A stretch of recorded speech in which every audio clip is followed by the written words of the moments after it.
मेरा forest guard का exam हुआ था, वो भी लीक हुआ है, और मेरा पटवारी का एग्जाम हुआ था, वो भी लीक हुआ है। तो मैंने उम्मीद छोड़ दी है। अगले दिन जब आते हैं तो पता चलता है कि लीक हो चुका है। इनका इतना लीकेज हो चुका है, इतना तो बर्फ के गोले से ही पानी नहीं निकलता है।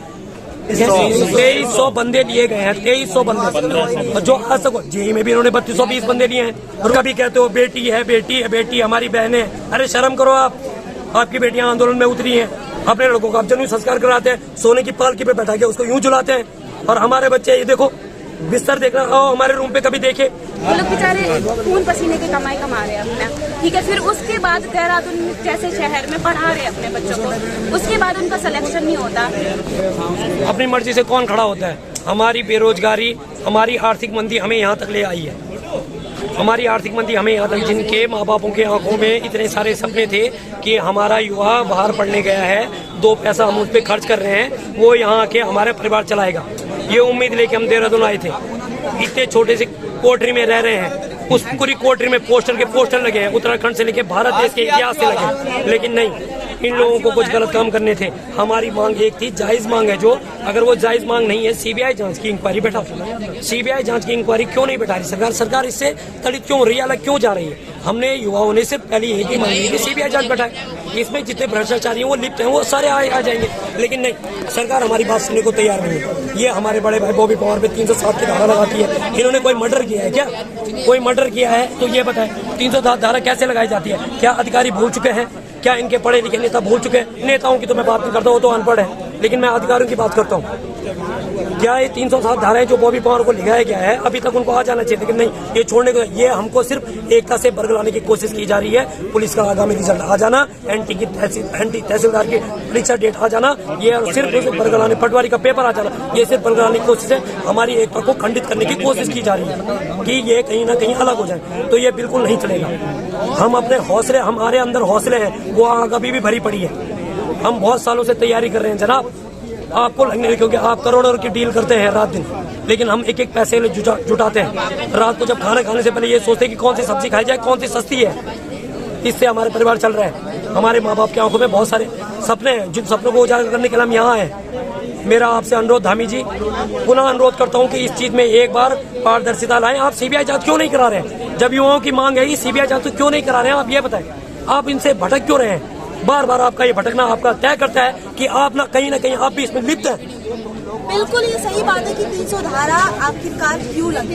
अगर अपनी आवाज उठाना ही जुर्म है तो युवा आखिरकार कहाँ जाएंगे? अच्छा, कल पेपर है, उसको लेके क्या कहेंगे? कुछ लोग जो है, कुछ युवा जो अभी 5 लोगों से बात हुई है, वो उनको बस भी नहीं मिली। अभी कहा जा रहा था कि बस की फ्री सुविधा है, वो पौड़ी गढ़वाल कैसे जाएंगे अपना पेपर देने? और आपकी बात करें पेपर की, मैम कौन सा पेपर? 4-5 दिन से तो हम धरने पे डटे पड़े हैं रात दिन। क्या पढ़ेंगे, क्या बच्चे क्या लिखेंगे वहाँ? ये तो उनके अपने ही बच्चे हैं जो जाएंगे और 90+ मार्क्स लेके आ जाएंगे, जिनको पेपर पहले से पढ़ चुका है। हमें क्या पता कि कौन सा पेपर आने वाला है? जब वहाँ जाते हैं, अगले दिन जब आते हैं तो पता चलता है कि लीक हो चुका है। इनका इतना लीकेज हो चुका है, इतना तो बर्फ के गोले से ही पानी नहीं निकलता है जितना इनका लीकेज। हर पेपर में इनका लीकेज, पटवारी से लेके फॉरेस्ट गार्ड, LT, प्रवक्ता, ग्राम विकास अधिकारी, JE, और सबसे बड़ी बात, कल उन्होंने पुलिस का रिजल्ट जारी किया, उसमें roll number wise roll number दिए गए, कट ऑफ नहीं दी गई है। मैं ये कितने बंदे लिए हैं? 2300 बंदे लिए गए हैं, 2300 बंदे, जो आज तक JE में भी इन्होंने 3220 बंदे लिए हैं, रोल नंबर वाइज दिए हैं। अब रोल नंबर वाइज मैं ये पूछना चाहूंगा सरकार से कि जिनका 3200वां नंबर है, 3220 बच्चे लिए हैं, जिनका वो नंबर है, उसके मार्क्स कितने हैं? ये हमारे द्वारा खुद क्रियान्वित किया गया है कि हमारे नंबर इतने हैं, लेकिन वो मार्क्स वो नहीं रहेंगे, वो बदल जाएंगे। वो मार्क्स अगले दिन बदल जाएंगे और इनके अपने बंदे JE और AE बन जाएंगे। 35 से 40-50 लाख में ये सीट बिक जाती है। हम युवा इतने रोडों पे प्रदर्शन कर रहे हैं, लाठियां खा चुके हैं। अरे हम लाठियां खाने के लिए बने हैं क्या? हैं, ये बताएं, हम जानवर हैं? पीड़ा नहीं समझ पा रहे हैं क्या? हमारी बहनों को चोटियां पकड़ के लिया जाता है, और जिन पुलिस वालों ने पकड़ा है, मैं उन पुलिस वालों से अनुरोध करता हूँ, आप ये बताएं, आपके घर में आपकी बहू बेटियां नहीं है? जिस तरह आपने ऐसा पकड़ा, इस तरह का ये शर्मनाक जो हरकत की, आपको शर्म आनी चाहिए। अरे आपकी बहू बेटियां, इनमें आपकी बहू बेटियां हैं जो तैयारी कर रही हैं, जो तैयारी करने में कई सालों से लिप्त है, बेचारी पढ़ रही है, अपनी आंखें फूट चुके हैं, चश्मे लग चुके हैं, 4x4 का नहीं देख पा रही हो। आर्मी का रहा नहीं, पुलिस में आप धांधली कर दे तो रिटर्न वाइज भी आप, परसों फील्ड में 99.9 नंबर भी आए हैं लड़कों के, 100 ऑफ कोर्स भी आए हैं। एक लड़का तो 100 पर था, उसका नंबर भी शायद नहीं आएगा। बताओ, जो लड़का फिजिकल में 100 नंबर ला रहा है, रिटर्न में उसका नंबर नहीं आ पा रहा है, और लास्ट में मेरिट जारी होती है तो वो नहीं निकल पाता है। उसके माँ बापों के जो आंखों में इतने सारे सपने संजो के रखा था, वो कहाँ गए बताएं? मेरा बीजेपी सरकार जो अभी कर रही है सरकार, आपसे अनुरोध कृपया इसमें पारदर्शिता लाएं। बेरोजगारियों रोडों पे घूम रहा है, ना जाने अरे देहरादून का मुखर्जी नगर बना चुके हैं ये। कभी आप रोडों पे आए, रूम पे आए, हम आपको बता देंगे मुखर्जी नगर सेम है। इतनी छोटी छोटी कोठरियों में 4-4 बंदे बैठे पड़े, रात दिन उनका डिस्कशन चल रहा है, हिस्ट्री को लेके, पॉलिटिकल को लेके, ज्योग्राफी को लेके। उत्तराखंड का पेपर आता है, एक पेपर आपको बनाना नहीं आता है, क्वेश्चन दोबारा रिपीट होता है, फिर मेरिट आपकी जाती है हाई 88। पटवारी का पेपर आप लड़कों को देख लें, मेरिट कितनी जाएगी 90, 85। अरे कहाँ से भैया 700-800 नंबर जेई वाला बंदा लेके आता टॉपर। वो टॉपर ऑलरेडी रुड़की, लक्सर, सहारनपुर जैसे 130 बच्चे क्वालिफाइड हुए। कल जो रिपोर्ट आती है विवेक जी के द्वारा, जो विवेक है जिनका जीनियस इंस्टीट्यूट के नाम से रुड़की में इंस्टीट्यूट है, उनके यहाँ से 18 से 15 बच्चे सहारनपुर रोड पे, ये सहारनपुर चौक है, वहाँ पे होटल में उनको पेपर कराया गया। बताएं कहाँ तक ये जायज है? हम रोए, अगर आंसू रोए तो ये तो हमारी विनम्रता है कि रोए, हम रो के अपना आंसू निकाल दे। कहाँ तक जायज है?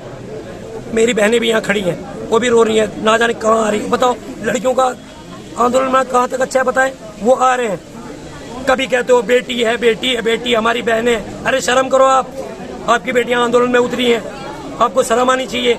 नौजवान युवा यहाँ उतरा है, हाँ, किसान का लड़का खेतों में मर रहा है और ऐसों का लड़का वो रोड पे मर रहा है, और आपके लड़के खुद ऐस कर रहे हैं। अपने लड़कों का जन्म संस्कार कराते हैं, सोने की पालकी पे बैठा के उसको यूं झुलाते हैं। और हमारे बच्चे ये देखो बिस्तर देखना, आओ हमारे रूम पे कभी देखे, सालों से वही बिस्तर पड़ा है, गद्दे तक चेंज नहीं कर पा रहे साहब। हम अपने कहाँ से करें, पैसा ही नहीं है।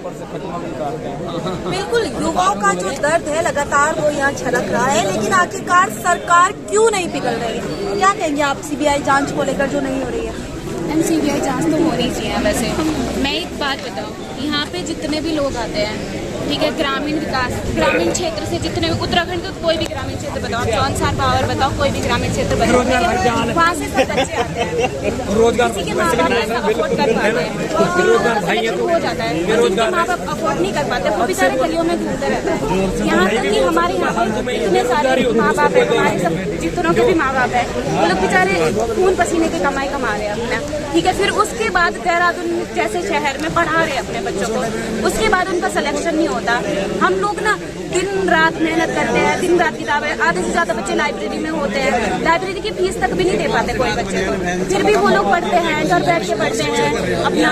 ऐसे भी करके छोटे छोटे में पहाड़ी क्षेत्र कितने दूर से आते हैं। अच्छा देखिए, मैं कैमरामैन से बोलना चाहूंगी जूम करें और जो युवा है उनकी आंखें दिखाएं कि किस तरीके से लगातार जाग गए, उनके आंखों का जो है दर्द छलक रहा है। मैं कहाँ से आए हैं आप?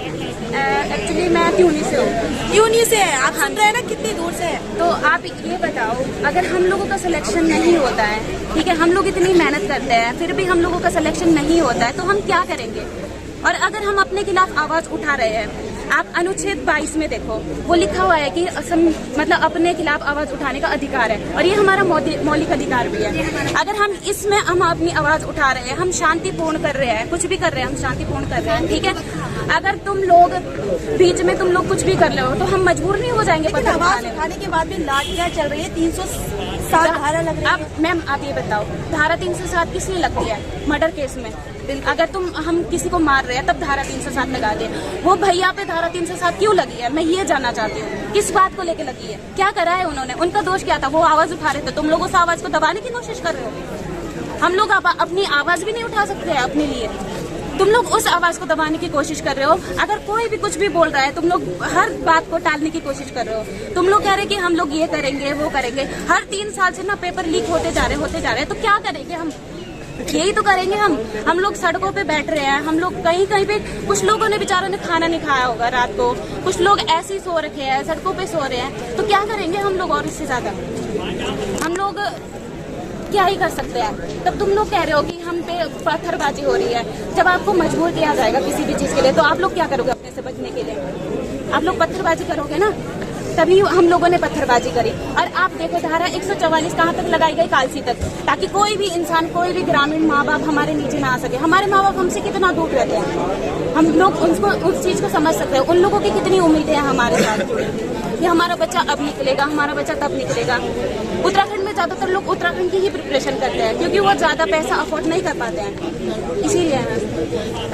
कल मैं पेपर नहीं दूंगी, क्योंकि हम पहले, मेरा फॉरेस्ट गार्ड का एग्जाम हुआ था वो भी लीक हुआ है, और मेरा पटवारी का एग्जाम हुआ था वो भी लीक हुआ है, तो मैंने उम्मीद छोड़ दी है।